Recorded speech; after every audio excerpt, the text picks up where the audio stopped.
दोस्तों स्वागत है आपका ऑनलाइन क्लासेस विद यशवंत साध। हम पढ़ रहे हैं मानव संसाधन का चैप्टर और मानव संसाधन के चैप्टर में जनसंख्या को पढ़ रहे थे। अब जनसंख्या क्यों पढ़ रहे थे, अगर आपने अभी ये वीडियो देखना शुरू किया तो एक बार बता दें कि जनसंख्या है वो मानव से मिलकर बनी हुई है। मानव एक इकाई है और बहुत सारे मानव मिलकर के जनसंख्या बनते हैं। तो मानव संसाधन का चैप्टर अगर हमको पढ़ना है तो जनसंख्या इसका मूल इम्पोर्टेंट भाग है, क्योंकि मानव है वो जनसंख्या का ही एक अंश है। उस जनसंख्या के दो जो बड़े पार्ट हैं वो हमने पढ़ लिए हैं। उसके पहले के वीडियो में जनसंख्या का आकार, वितरण एवं घनत्व, फिर हमने पढ़ा जनसंख्या वृद्धि और जनसंख्या परिवर्तन, जिसके अंतर्गत हमने जनसंख्या वृद्धि के कारण और जनसंख्या समस्या को पढ़ा। आज के इस वीडियो में हम पढ़ेंगे जनसंख्या के गुण एवं विशेषताएं। जनसंख्या जो है उसके गुण क्या हैं और उसकी विशेषताएं क्या हैं। तो मूल रूप से अपने जो चैप्टर में दे रखे हैं जनसंख्या गुण एवं विशेषताएं वो पढ़ेंगे। बाकी जनसंख्या के गुण और विशेषताएं यूँ देखा जाए तो बहुत अधिक है, पर हमारे पास जो हमारे सिलेबस में है वो है साक्षरता दर, लिंगानुपात और नगरीकरण।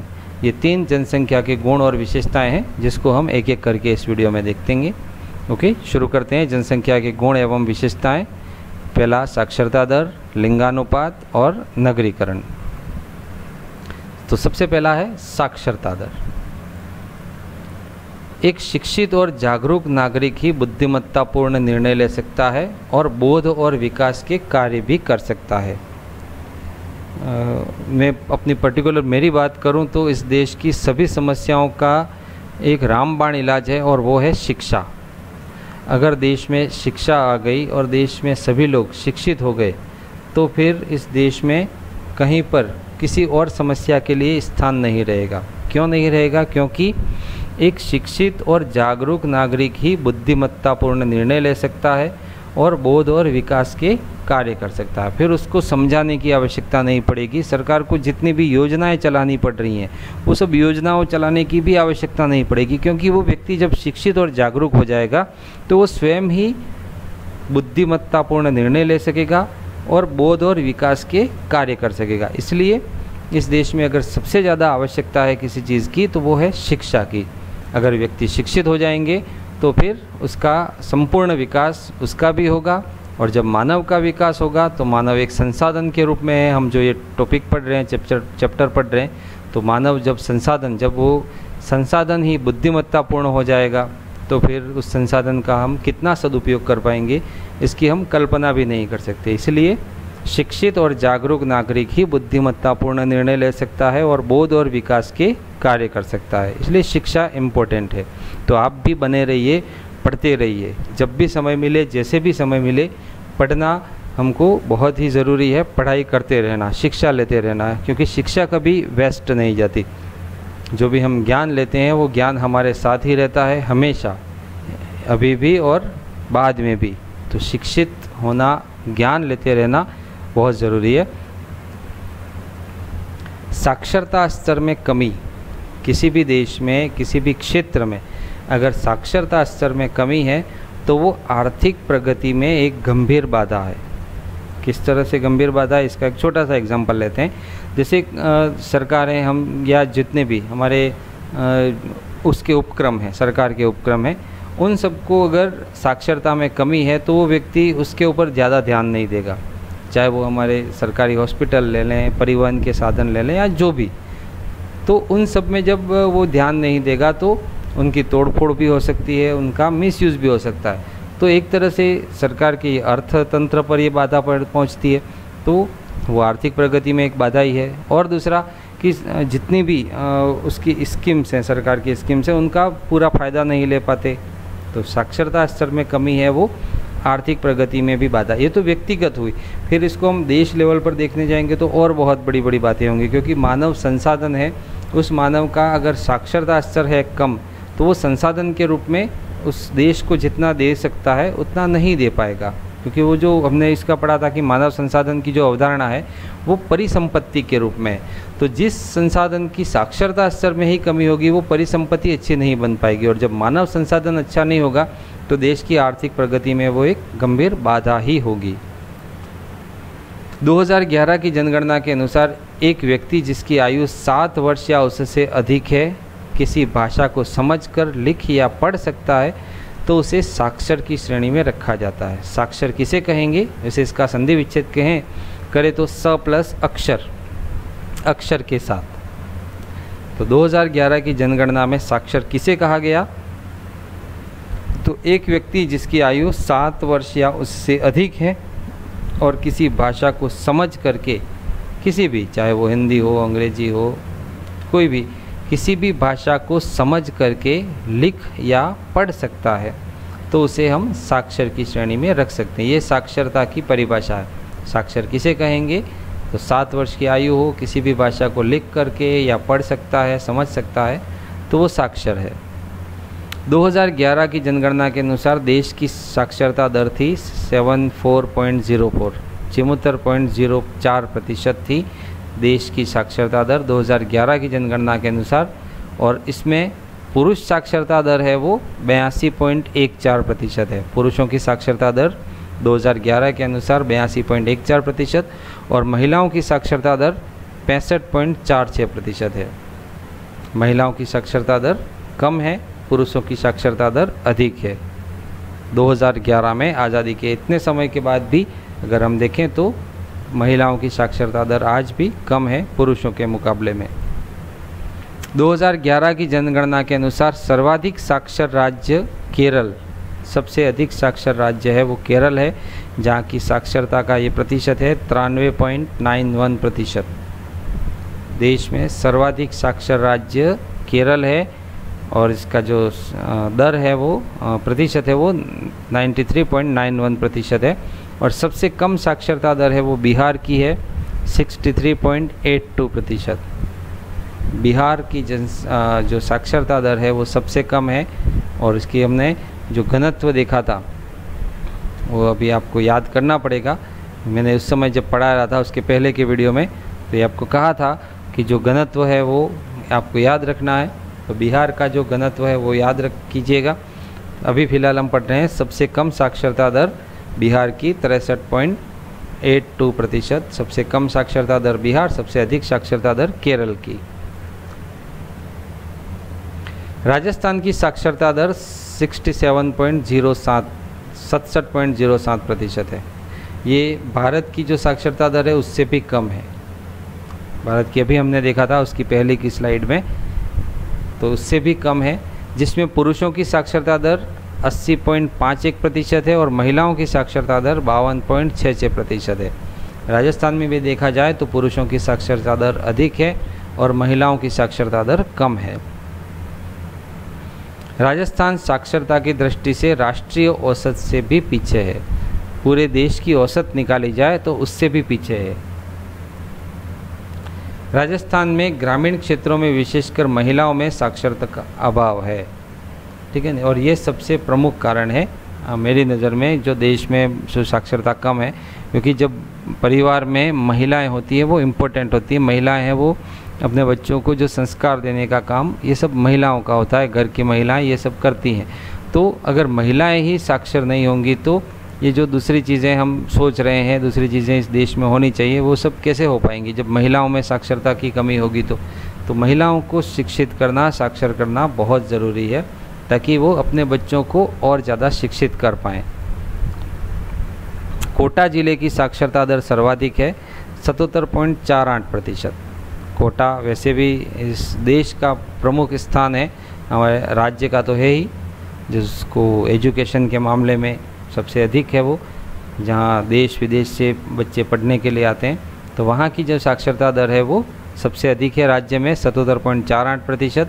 और जालोर ज़िले की साक्षरता दर सबसे कम है 55.58%। जालोर ज़िला है उसकी साक्षरता दर सबसे कम है। अब मैं यहाँ पर फिर कह रहा हूँ आपको कि ये जो जालोर की साक्षरता दर है इसको याद रखिएगा, क्योंकि आगे कुछ पॉइंट हैं जहाँ पर ये काम आने वाला है। जालोर की साक्षरता दर सबसे कम 55.58%। राज्य में साक्षरता हेतु साक्षरता अभियान चलाए गए। प्रौढ़ शिक्षा, सतत साक्षरता कार्यक्रम, बालिका शिक्षा पर विशेष ध्यान और प्रोत्साहन, निःशुल्क एवं अनिवार्य शिक्षा, ये सब कार्यक्रम चलाए जा रहे हैं। पर इन सभी कार्यक्रम में, जैसे मैंने पहले ही कहा, साक्षरता वाला पॉइंट जब शुरू हुआ था तभी कहा था कि इन सब कार्यक्रमों के अलावा अगर सभी को शिक्षित करना है तो उनके लिए जागरूकता बहुत ज़रूरी है, चेतना बहुत ज़रूरी है। अगर एक बार शिक्षित हो गए तो फिर इन सब कार्यक्रमों की आवश्यकता ही नहीं पड़ेगी, क्योंकि उनको पता पड़ जाएगा कि हाँ, शिक्षा का कितना महत्व है। और आप लोग भी जो इस YouTube पर वीडियो देख रहे हैं, आपको भी ये ध्यान है, तभी आप ये देख रहे हैं और तभी आप इन चीज़ों को भी समझ रहे हैं, शिक्षा कितनी महत्वपूर्ण है। तो जो भी अपने भाई बहन, जो भी दूसरे लोग जो इस शिक्षा का महत्व नहीं समझ रहे हैं, उनको ज़रूर समझाइए आप, क्योंकि ये देश की शिक्षा देश को बहुत आगे ले जाएगी। तो शिक्षा बहुत ज़्यादा ज़रूरी है। राज्य में बालिका शिक्षा को बढ़ावा देने के लिए कस्तूरबा गांधी आवासीय विद्यालय खोले गए, ग्रामीण बालिकाओं को ट्रांसपोर्ट वाउचर यानी इनको किराए के राशि दी गई, गार्गी पुरस्कार मिलता है, आपकी बेटी योजना कार्यक्रम चला है, देवनारायण छात्रा स्कूटी वितरण कार्यक्रम, छात्राओं को निःशुल्क साइकिल वितरण और कई सारी योजनाएं चलाई जा रही हैं बालिका शिक्षा को बढ़ावा देने के लिए। तो सरकारें अपने स्तर पर बहुत अच्छा काम कर रही हैं। बस ज़रूरत यह है कि सभी जागरूक हो जाएं और शिक्षा के महत्व को समझें, क्योंकि शिक्षा है तो सब कुछ है, अगर शिक्षा नहीं है तो कुछ नहीं है। तो आप भी जो अपना अध्ययन सुचारू रूप से चालू रख रहे हैं उनको कंटिन्यू रखिएगा, शिक्षा में कभी कमी आने मत देना। आपके कमेंट ज़रूर लिखना ताकि हम शिक्षा को और ज़्यादा अच्छा गुणवत्तापूर्ण आपके लिए बना सकें। चलिए, जनसंख्या के गुण और विशेषताओं में दूसरा देखते हैं अपन, लिंगानुपात। पहला हमने जनसंख्या के गुण और विशेषताओं में देखा था साक्षरता, अब है लिंगानुपात। पहले लिंगानुपात क्या है उसकी परिभाषा देख लेते हैं। किसी क्षेत्र विशेष जैसे कि देश, राज्य या स्थान के प्रति 1000 पुरुषों पर महिलाओं की संख्या, ठीक है, महिलाएं कितनी हैं और पुरुष कितने हैं, पर वो संख्या कितनी, 1000 पर 1000 पुरुषों के ऊपर महिलाओं की संख्या कितनी है, वो लिंगानुपात कहा जाता है। अभी जो आंकड़े निकाले जाते हैं वो भी पुरुष प्रधान समाज के ही हैं, क्योंकि प्रति 1000 पुरुषों पर महिलाओं की संख्या लिखा है कि प्रति 1000 पुरुषों पर महिलाओं की संख्या कितनी है, वो लिंगानुपात कहा जाएगा। जब आप आगे की कक्षाओं में पढ़ेंगे या और जो आगे की कक्षाओं में पढ़ चुके हैं वो मेरा वीडियो देख रहे हैं, तो उनको पता होगा कि विश्व में कई सारे देश ऐसे हैं जो प्रति 1000 महिलाओं पर पुरुषों की संख्या को भी कहीं कहीं लिंगानुपात निकाला जाता है। पर हमारे देश में जो लिंगानुपात निकालने का तरीका है वो है प्रति 1000 पुरुषों पर महिलाओं की संख्या को लिंगानुपात कहा जाता है। 2011 की जनगणना के अनुसार देश का लिंगानुपात 940 है, यानी प्रति 1000 पुरुषों पर महिलाओं की संख्या कितनी है, 940। 2011 की जनगणना के अनुसार देश का लिंगानुपात 940 है। इसका तात्पर्य ये होता है कि प्रति 1000 पुरुषों पर महिलाओं की संख्या, तो प्रति 1000 पुरुषों पर महिलाओं की संख्या 940 है देश में, अर्थात 1000 पुरुषों पर महिलाओं की संख्या 940 है। केरल का लिंगानुपात सर्वाधिक है 1084। अभी मैंने आपको कहा था कि जो हमने पिछले आंकड़े पढ़े वो याद रखना। अब ये क्यों कहा था इसका रीज़न बता देता हूँ।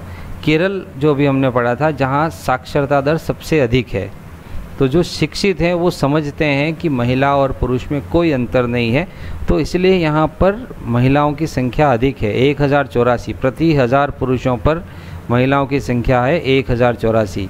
ये कौन से स्टेट में है जहाँ पर साक्षरता सर्वाधिक है। और हरियाणा का लिंगानुपात सबसे कम है 877। प्रति 1000 पुरुषों पर महिलाओं की संख्या हरियाणा में सबसे कम है और वो है 877। राजस्थान में 2001 में लिंगानुपात 921 था। 2001 की जो जनगणना थी वहाँ तब 921 था, जो 2011 में बढ़कर 926 हो गया है। 5 की बढ़ोतरी हुई, जो राजस्थान के लिए बहुत शुभ है। 921 2001 में, 2011 में 926। यह अब तक की सबसे अधिक वृद्धि है, जो सामाजिक प्रगति का सूचक है। अगर पुरुषों पर महिलाओं की संख्या अधिक होती है तो सामाजिक प्रगति का सूचक है। सामाजिक प्रगति किस हिसाब से, ताकि हम जो पुरानी सोच है, परंपराएं हैं, उनसे थोड़ा निकल करके आगे आए हैं, तभी ये महिलाओं की संख्या बढ़ी है, ऐसा मानना है। ग्रामीण क्षेत्रों की अपेक्षा शहरी क्षेत्रों में लिंगानुपात अधिक रहा है। शहरी क्षेत्रों में लिंगानुपात अधिक, इसका भी मूल कारण वही मैंने पहले ही कहा था कि शिक्षित होते हैं लोग, समझदार होते हैं, जिनको बोध होता है सही गलत का, तो वो फिर इन चीज़ों में नहीं पड़ते। तो ग्रामीण क्षेत्रों में इस शिक्षा की जो कमी है, जिसकी वजह से लिंगानुपात ग्रामीण क्षेत्रों में कम होता है, और शहरी क्षेत्रों में लिंगानुपात अधिक होने के पीछे का कारण वही शिक्षा है। लिंगानुपात कम रहने के पीछे प्रमुख कारण कन्या भ्रूण हत्या माना जाता है। अब ये कन्या भ्रूण हत्या क्यों होती है? क्योंकि जो भी पुरुष हैं वो पुरुष प्रधान समाज में लोगों को लड़के की आवश्यकता होती है, लड़की की आवश्यकता नहीं। लड़कियों को कम हीन समझा जाता है और उसी वजह से कन्या भ्रूण हत्या होती है। लड़की है तो उसको माँ के गर्भ में ही उसकी हत्या कर दी जाती है, इसी को कन्या भ्रूण हत्या कहते हैं। तो लिंगानुपात कम रहने के पीछे प्रमुख कारण ये माना जा रहा है कन्या भ्रूण हत्या। और कन्या भ्रूण हत्या भी क्यों होती है? अगर वो शिक्षित होंगे, समझदार होंगे तो कन्या भ्रूण हत्या नहीं करवाएंगे, परंतु वही मूल कारण। इस समस्या का समाधान जन जागृति और शिक्षित समाज से ही संभव है। जन जागृति हो और जन जागृति के साथ साथ समाज शिक्षित हो जाए, पढ़ा लिखा हो जाए, तो फिर वो ये सब चीज़ें नहीं होंगी। राजस्थान में सर्वाधिक लिंगानुपात डूंगरपुर का है 990, 1000 पुरुषों पर महिलाओं की संख्या 990, और राजसमंद 988। राजस्थान में सबसे ज़्यादा लिंगानुपात डूंगरपुर और राजसमंद का है, जहाँ पर प्रति 1000 पुरुषों पर महिलाओं की संख्या 990 और 988 है। राजस्थान में सबसे कम लिंगानुपात है वो धौलपुर ज़िले का है, और धौलपुर ज़िले में लिंगानुपात है 845। ये सबसे कम है 845 राजस्थान में। यूँ देखा जाए तो डूंगरपुर और जो राजसमंद के जो लिंगानुपात है वो देश के लिंगानुपात से भी अधिक है, क्योंकि देश का लिंगानुपात 940 है और डूंगरपुर और राजसमंद का लिंगानुपात 990 और 988 है। ओके, जनसंख्या के गुण और विशेषताएं हमने साक्षरता पढ़ी, फिर उसके बाद लिंगानुपात पढ़ा। अब पढ़ रहे हैं नगरीकरण। नगरीकरण जो इसका शब्द से ही पता पड़ जाता है कि नगर का पनपना या नगरों का जनसंख्या वृद्धि होना या नगरों का विकास होना। नगरीकरण का अर्थ है जनसंख्या का ग्रामीण क्षेत्रों से शहरी क्षेत्रों की ओर पलायन करना या प्रवास करना। इसको हमने पहले भी पढ़ा था, प्रवास। जब लोग ग्रामीण क्षेत्र से शहर की क्षेत्र की ओर बढ़ते हैं तो वो कहलाता है नगरीकरण। और उसके कई सारे कारण हैं कि वो लोग क्यों जाते हैं, कभी रोज़गार के लिए, कभी भौतिक सुख सुविधाओं के लिए, उसके अलग अलग कारण हैं। पर ग्रामीण क्षेत्र से अगर शहर की ओर पलायन हो रहा है तो उसको नगरीकरण कहेंगे।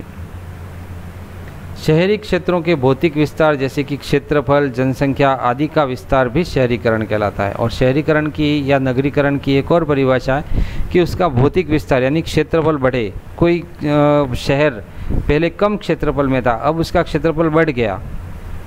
पहले कम जनसंख्या थी, अब उसकी जनसंख्या बढ़ गई, तो वो भी शहरीकरण कहलाता है। पर इसके मूल में बातें वही आती हैं कि क्षेत्रफल क्यों बढ़ा या उसका जनसंख्या क्यों बढ़ी, तो उसका मूल बात वही कि ग्रामीण क्षेत्रों से शहर की ओर पलायन।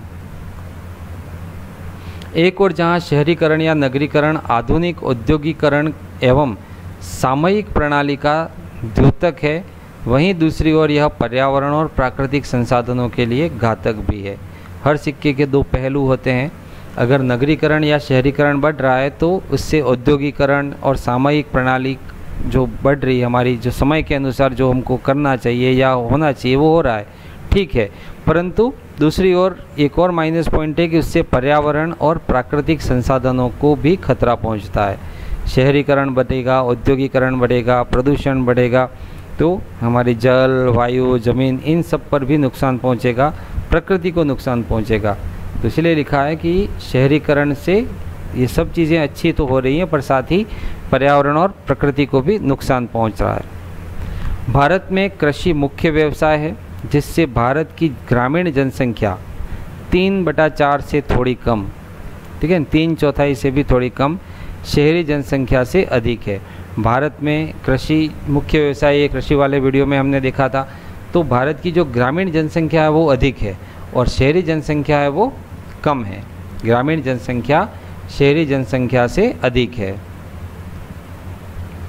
ग्रामीण क्षेत्रों से जनसंख्या का रोजगार, शिक्षा एवं अन्य शहरी सुविधाओं के लिए शहर की ओर पलायन करने से ग्रामीण जनसंख्या धीरे धीरे घट रही है और शहरी जनसंख्या धीरे धीरे बढ़ रही है। गांव की जनसंख्या, गांव के जो लोग हैं वो रोजगार, शिक्षा और अन्य शहरी सुविधाओं के लिए शहर की ओर प्रवास कर रहे हैं या शहर की ओर पलायन कर रहे हैं, जिससे ग्रामीण जनसंख्या धीरे धीरे कम हो रही है और शहर की जनसंख्या धीरे धीरे बढ़ रही है, यानी नगरीकरण हो रहा है या शहरीकरण हो रहा है। 2011 की जनगणना के अनुसार 121 करोड़ में से 83.3 करोड़ जनसंख्या ग्रामीण, लगभग 70%। भारत गांवों में बसता है, तो ठीक ही कहा है, क्योंकि 70% लोग गांवों में बसते हैं। 83.3 करोड़ 121 करोड़ में से 2011 की जनगणना के अनुसार, और 37.3 करोड़ जनसंख्या शहरी क्षेत्रों में निवास करती है। राजस्थान में भी कुल जनसंख्या का 75.13% ग्रामीण है और 24.87% भाग शहरी क्षेत्रों में निवास करता है। तो राजस्थान में भी कमोबेश यही हालात हैं जो देश के हैं, लगभग वही चीज़। अधिक लोग गाँवों में बसते हैं, कम लोग शहरों में बसते हैं।